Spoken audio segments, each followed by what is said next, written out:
Assalamualaikum warahmatullahi wabarakatuh. Kembali lagi di channel podcast Comic Sense bersama saya Sweta Kartika.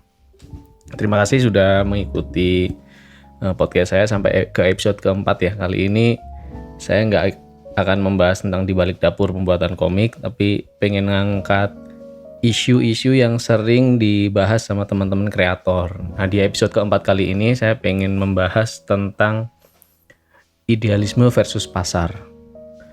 Ini sekedar disclaimer, saya nggak sengaja mengangkat topik ini bukan untuk clickbait atau nyari drama gitu, tapi memang ingin menyampaikan opini dan untuk meluruskan kesalahpahaman yang menurut saya itu salah paham.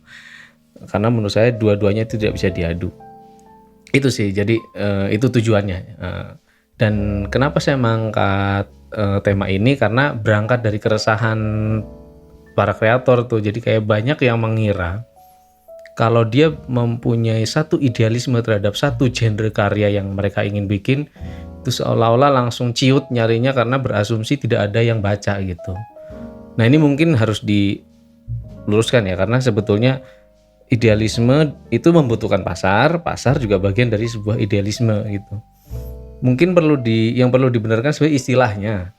Jadi kayak pasar di saat diadu dengan idealisme sebetulnya mungkin pasar yang tidak populer. Saya rasa sih seperti itu. Jadi kayak idealisme itu genre yang tidak umum, mungkin seperti itu. Karena pada umumnya orang kalau lagi dibahas bareng-bareng ya, jadi Mas saya punya komik yang idealis nih Mas, kayak gimana caranya supaya karya ini laku di pasar. Mau nggak idealis mau tidak, untuk laku di pasar itu ada ilmunya tersendiri. Jadi kita tidak bisa langsung serta-merta menyimpulkan kalau karya yang idealis itu tidak laku di pasar gitu. Itu harus dihilangkan dulu narasi itu di kepala kita semua ya, termasuk saya. Kenapa? Karena setiap karya itu pasti punya pasar, dan tingkat laku atau tidaknya yaitu tergantung bagaimana cara kita mengemas sebetulnya. Mungkin kita harus breakdown satu-satu dulu ya tentang idealisme apa, pasar itu apa. Tapi mungkin sebelum sampai sana saya mau bahas tentang persamaan kesalahpahaman isu ini yang ada di medsos juga tuh, yaitu tentang indie. Istilah indie pernah dengar ya? Jadi kalau ada satu karya yang indie gitu, sekarang tuh kalau indie itu seolah-olah satu genre karya. Jadi kalau ini musik indie nih kayak gitu loh. Padahal indie itu bagian dari publikasi ya. Jadi kayak ada yang musik diterbitkan di major label, ada yang di indie label. Indie label tuh ya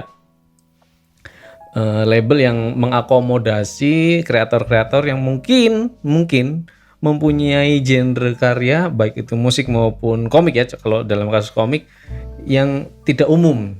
Tapi tidak selalu seperti itu. Kadang-kadang orang menerbitkan secara indie ya mungkin karena tidak ada uang, atau mungkin channel ke major tidak terlalu lancar seperti kreator lain. Jadi sebetulnya itu di situ letak kata indie yang kemudian karena mungkin seringnya, namanya juga kebiasaan ya, mungkin karena seringnya yang diterbitkan di indie label itu yang genre musik yang tidak disukai oleh market populer, akhirnya berubah pengistilahan jadi karya indie, jadi sebuah genre gitu. Di musik iya, di komik juga iya. Padahal sebetulnya ya itu berangkatnya. Mungkin itu juga berlaku di pengkaryaan komik tentang idealisme tadi. Buat saya, idealisme itu nilai yang sangat personal. Jadi nilai personal kreatornya gitu. Ada yang menganggap idealismenya itu tidak banyak diambil oleh kreator kebanyakan. Jadi misalnya kreator kebanyakan sukanya genre romance misalnya, dia enggak, ini Mas ini genrenya science fiction misalnya, atau sejarah atau thriller atau detektif lah, pokoknya yang sebetulnya itu jarang disukai pembaca umum menurut dia. Tapi kalau kita merujuk pada komik-komik yang sudah rilis, sebetulnya mostly yang dikeluhkan orang itu sebetulnya ada contohnya dan laris gitu. Saya ambil contoh, waktu itu ada yang pengen mengkaryakan komik detektif. Dia berasumsi kalau mengkaryakan komik detektif, masyarakat atau pembaca komik Indonesia itu belum bisa nerima gitu. Saya bales, detektif Conan laris, Kindaichi laris, Sherlock Holmes meskipun novel ya bentuknya laris. Jadi sebetulnya mungkin bukan di situ letak idealisme dalam konteksnya ya, tapi lebih ke laris atau enggak. Dan itu kalau ngomongin kayak gitu, mundur ke belakang, bagaimana cara kita menyampaikannya itu poinnya di situ. Jadi mau kita ambil genre apapun, kalau kita emang nggak jago berstorytelling ya, mendongengkan komiknya, ya hasilnya sama aja. Itu mau genre populer sekalipun. Saya ambil contoh deh sekarang, idealismenya romance. Sekarang yang lagi populer di Indonesia kan ada top 3 ya. Jadi kalau berdasarkan datanya penerbit tuh yang laris tuh biasanya top 3 lah. Yang pertama itu romance. Kenapa? Karena orang jatuh cinta nggak pakai logika, kasih apapun pasti ditelan gitu. Yang kedua religi. Jadi kalau kita ambil sesuatu yang mengandung value religi, diambil gitu. Kenapa? Ya karena mungkin karya dengan konten religi itu dianggap salah satu sebagai media ya pensucian rohani mungkin salah satunya. Jadi itu menjadi karya yang sangat urgent. Yang berikutnya itu yang opini atau komedi. Jadi asal kita angkat komedi atau opini yang ringan-ringan tuh biasanya dilahap gitu aja sama market. Kenapa? Karena di Indonesia itu komik masih sebagai bacaan ringan lah. Jadi kalau yang mikir-mikir gitu, yang berat, aduh ntar dulu deh gitu. Saya pengennya tuh nunggu Gojek sambil baca komik, di WC pup sambil baca komik. Jadi yang ringan-ringan gitu. Kalau baca yang berat kan boro-boro pupnya keluar karena mikir kan. Jadi itu top 3 lah. Tapi ketika kita punya idealisme di 3 genre populer tadi sekalipun, kalau kita nggak jago mendongengkannya atau mengomikannya ya gampangannya, ya belum tentu laku juga. Jadi sebetulnya idealisme apapun, kalau kita memang tidak lihai gitu membuat storytellingnya, ya akhirnya sama aja, kandas juga gitu. Sebetulnya kuncinya di situ.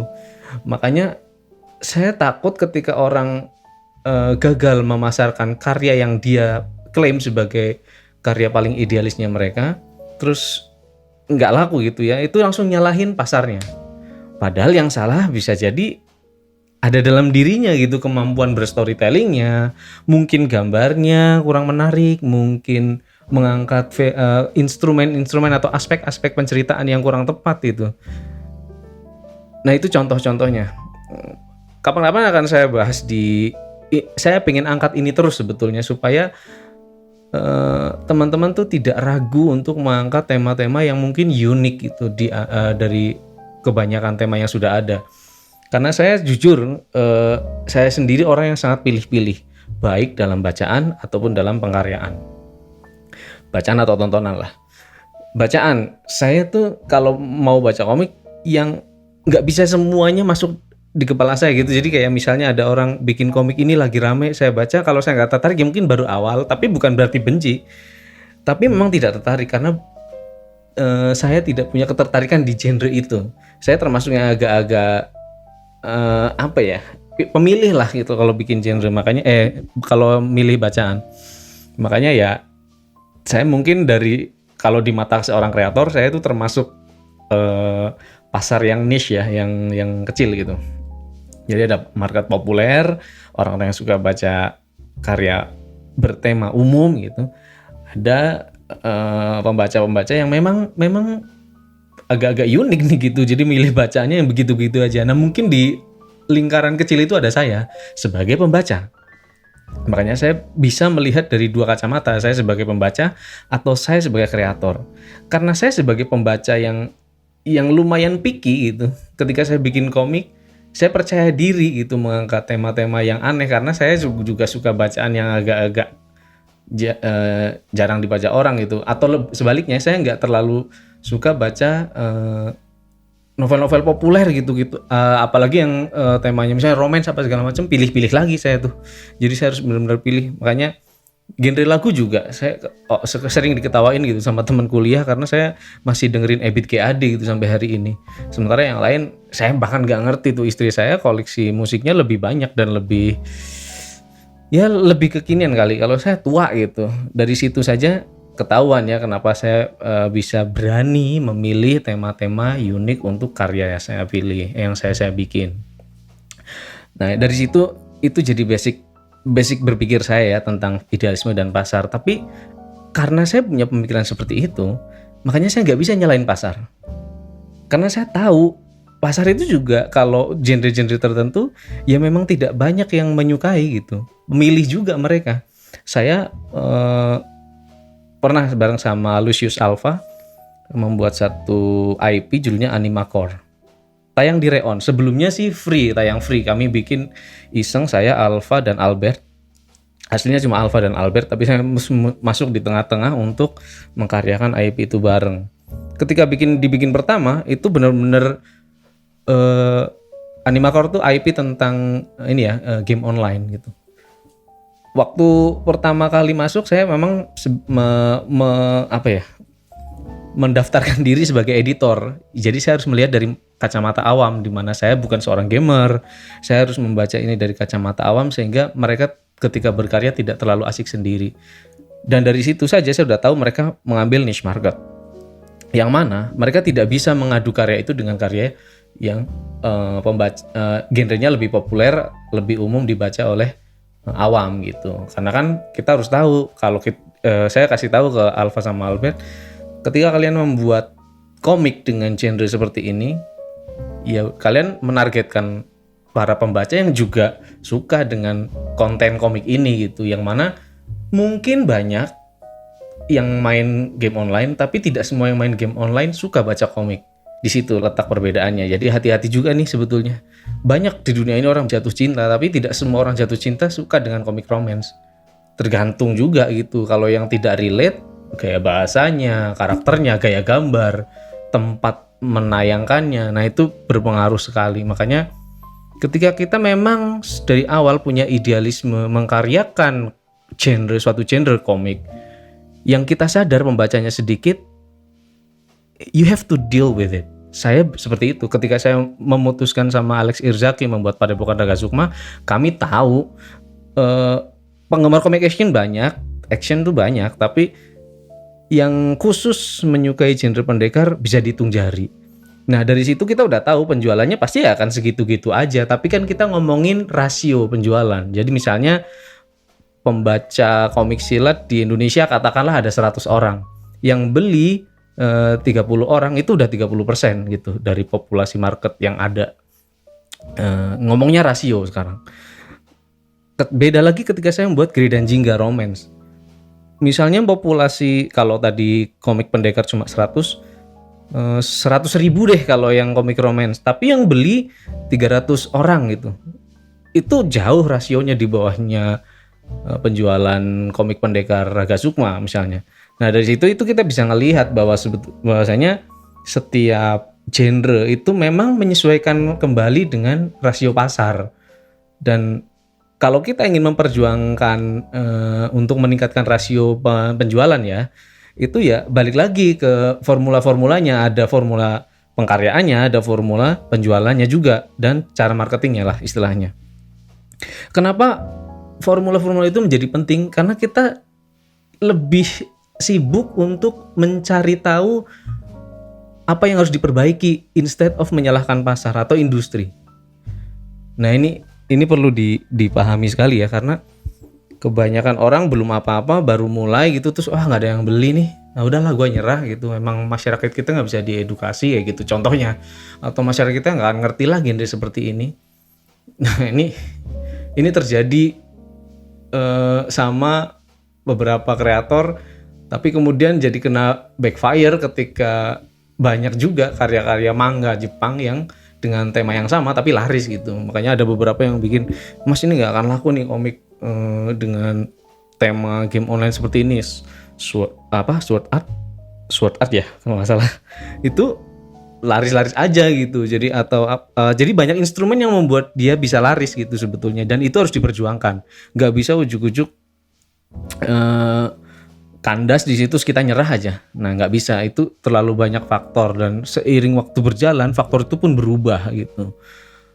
Seperti ketika saya memutuskan untuk membuat Padepokan Raga Sukma bareng sama teman-teman semuanya, semua komikus pendekar itu yang ada di Raga Sukma hari ini, ya kita tahu pasar pendekar tuh dulu, dan itu pun nggak bisa nerima karya kita gitu, karena kita kan gaya gambarnya seperti ini, gaya storytellingnya juga udah beda gitu. Sementara penggemar-penggemar komik silat jadul gitu ya memang sukanya yang jadul aja, direproduksi ulang pasti dibeli. Tapi kalau kayak Raga Sukma mereka udah punya barrier gitu. Wah, kok manga sih gayanya standar lah ya. Dan itu saya nggak mau menyalahkan mereka karena memang ya memang seperti itu faktanya. Tinggal gimana caranya kita mendakwah gitu ya, membujuk, mempersuasi mereka untuk baca. Gimana caranya, apa yang harus diperbaiki, apa yang harus diperjuangkan jika kita memang mau stick di market itu. Atau kita mau mengekspansi ke market lain, ya berarti kita harus cari insight dari market yang ingin kita incar. Apakah, nah kemudian kan ada adu-adu lagi nih. Jadi seberapa besar kita harus memangkas idealisme kita untuk pasar. Balik lagi, tergantung target marketnya.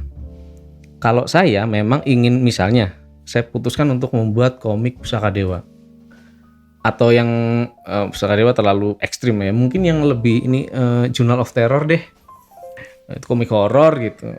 Saya pengen bikin komik horor tapi bukan horor jump scare. Ini horor yang lebih dalam gitu, jauh lebih boring gitu ketimbang horor yang memang kelihatan setannya gitu misalnya, atau yang nakut-nakutin dengan instrumen setan populer gitu. Saya nggak pengen angkat itu.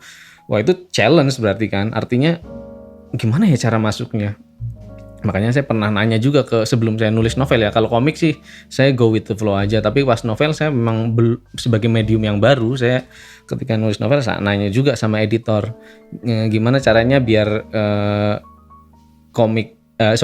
konten horor seperti ini bisa laku di kalangan pembaca umum. Karena saya memang ingin membuat karya itu satu.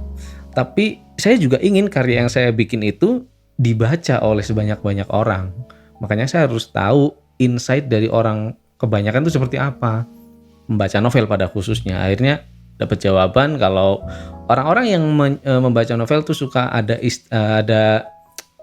ya unsur romansnya lah sedikit ya gitu. Atau ngambil target, misalnya saya mau menargetkan anak-anak remaja gitu. Atau anak-anak ambang bawahnya itu adalah batas bawahnya yaitu anak-anak SMA. Ya udah saya ambil karakternya anak SMA.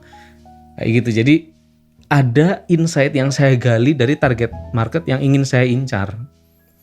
Saya nggak akan sibuk istilahnya memperdalam idealisme tadi kalau sebelum saya memperdalam insight dari market juga. Kenapa? Karena kita butuh.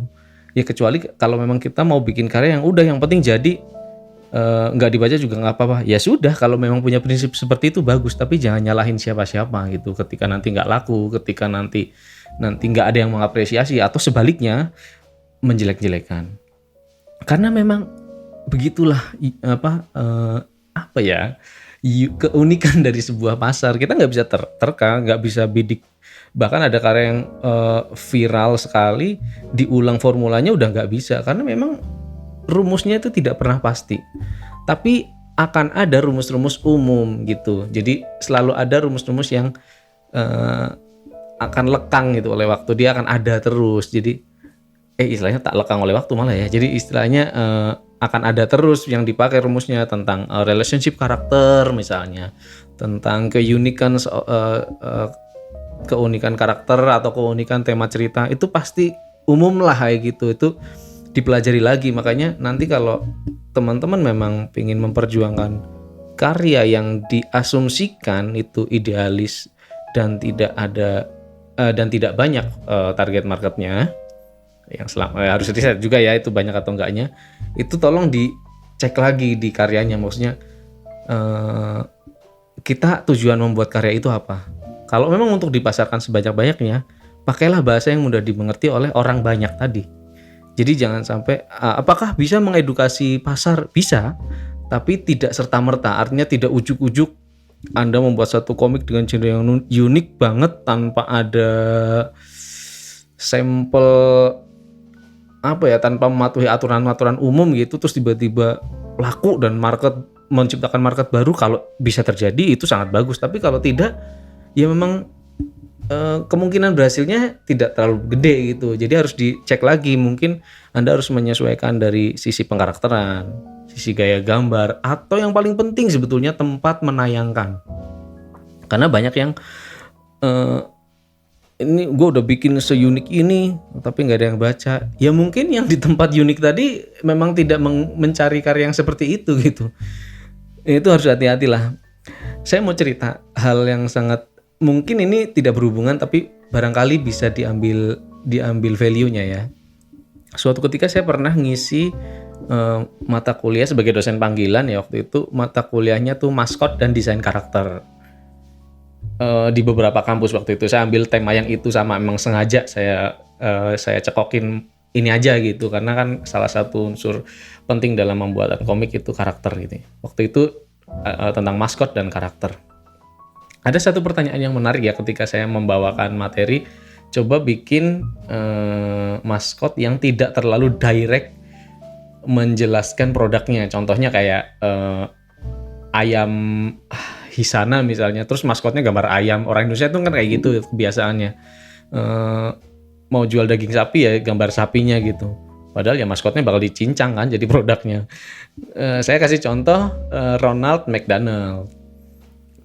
McD kan. McD kan produknya macam-macam gitu. Tapi yang pertama ada burger, ada ayam crispy juga, macam-macam lah, ada kentang goreng. Tapi dia pilih karakter untuk maskotnya adalah badut. Saya challenge tuh ke beberapa audiens, kenapa milihnya badut gitu.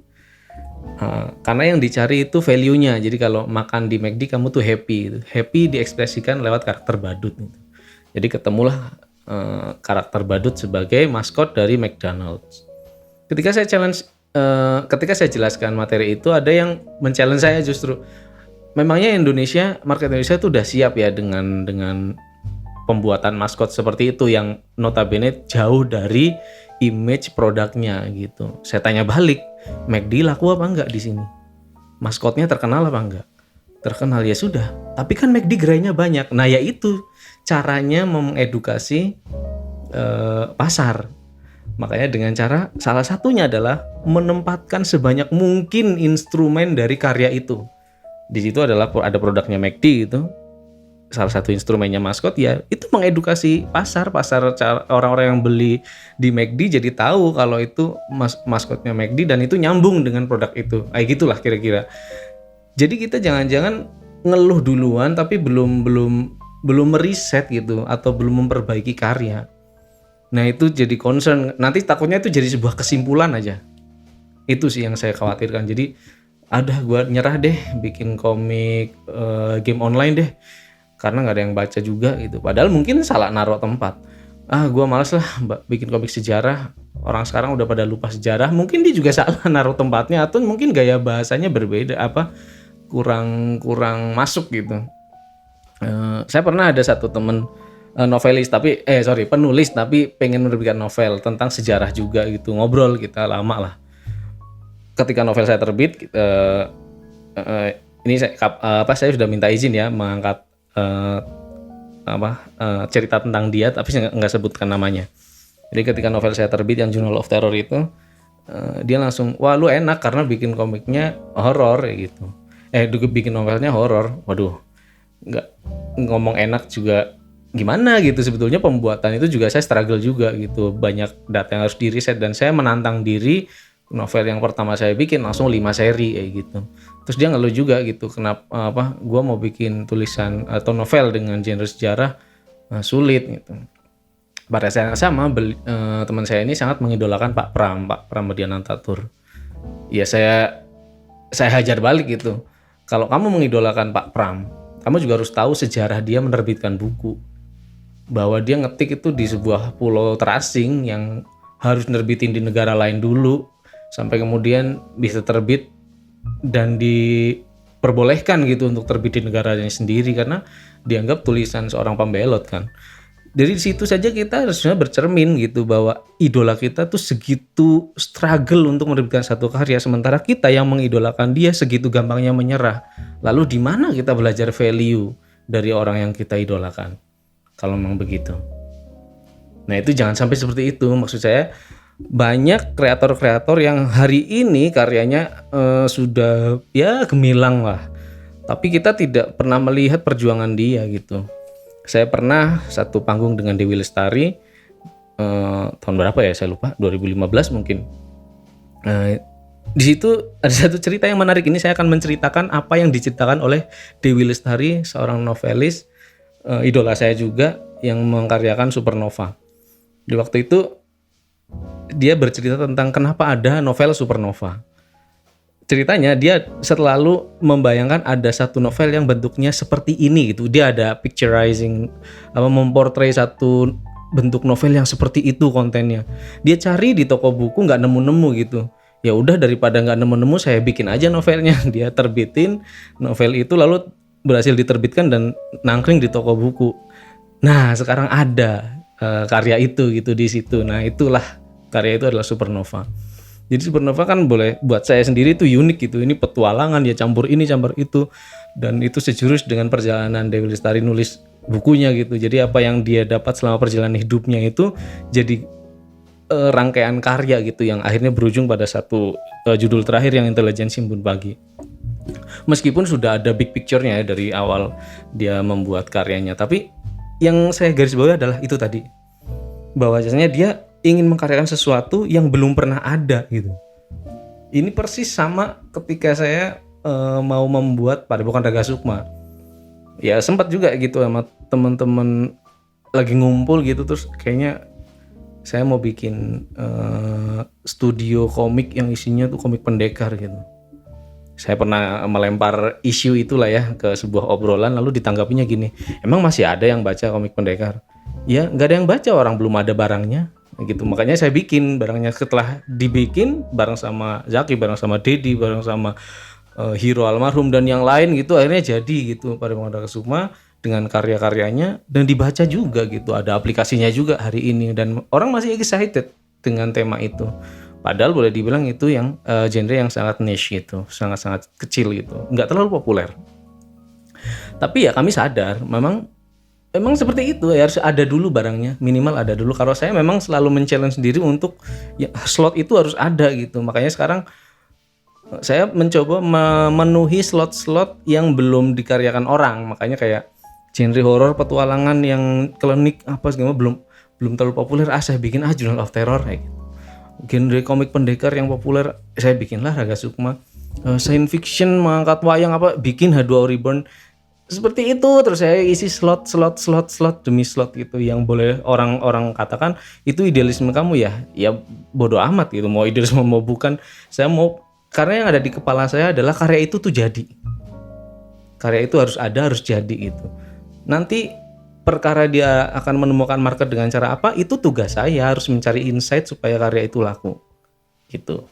Mungkin dari pengembangan ceritanya, mungkin dari pemilihan gambar atau pemilihan medium juga, itu menjadi sesuatu yang penting gitu. Itu sih sebetulnya tentang idealisme versus pasar. Jadi kita jangan sampai teman-teman yang udah memutuskan untuk mau mengkaryakan komik yang diasumsikan punya idealisme tinggi gitu, dalam tanda kutip marketnya tidak terlalu banyak, ya percaya diri aja gitu, percaya diri aja, tapi tetap harus diperbaiki.